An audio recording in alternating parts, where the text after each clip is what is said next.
You would have not encountered a white cluster of small islands composed of limestone, but rather a cluster of 4 black and towering jagged peaks. These peaks formed separate islands along a north-northeast trend of activity, which while mostly green was also composed of gray to black-colored lava flows, some of which were still degassing along with sulfur crystals deposited by fumaroles. The largest and central island measured around 29.5 miles or 47.5 kilometers long, and along with 2 rift zones contained a prominent caldera at the summit of this ancient shield volcano, which reached an altitude of 3,500 feet or 1,067 meters above sea level. When combined, these islands covered an area of 1,055 square kilometers. Yet, while impressive, their combined edifices, which represented 4 separate shield volcanoes, only marked the literal tip of the iceberg. In other words, the land above the ancient sea level in these islands.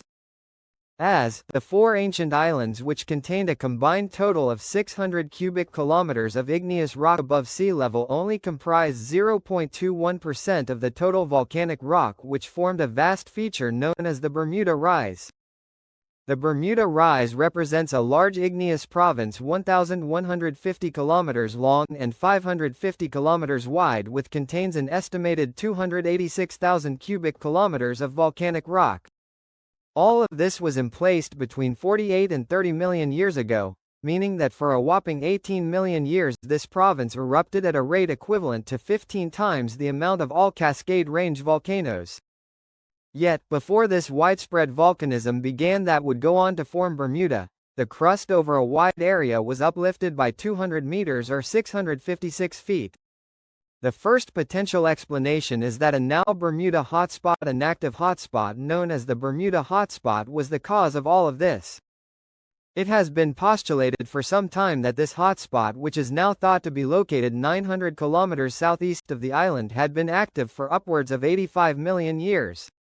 According to that hypothesis, the hotspot first appeared around 115 million years ago, creating a cluster of non-diamond-bearing kimberlite pipes in northeastern Kansas.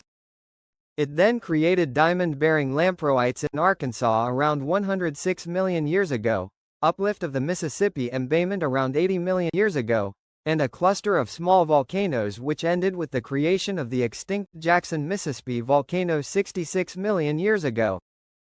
Then, the hotspot generated no eruptions for 18 million years until it reactivated, creating the Bermuda Rise and Bermuda proper between 48 and 30 million years ago, after which it became inactive.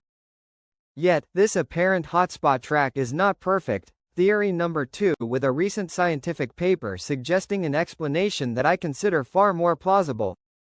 Due to a number of processes, including plate subduction and delamination, pieces of the crust can sink into and get stuck in the transition zone between the lower and upper mantle, specifically at 410 to 660 kilometers depth.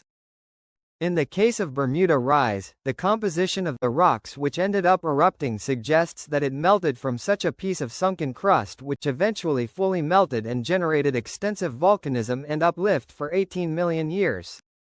Limestone deposition after the volcanic eruptions which formed the 4 ancient islands ceased. They would within 10 million years completely erode away to create a flat plain approximately 50 meters below sea level, which soon was covered with abundant coral reefs.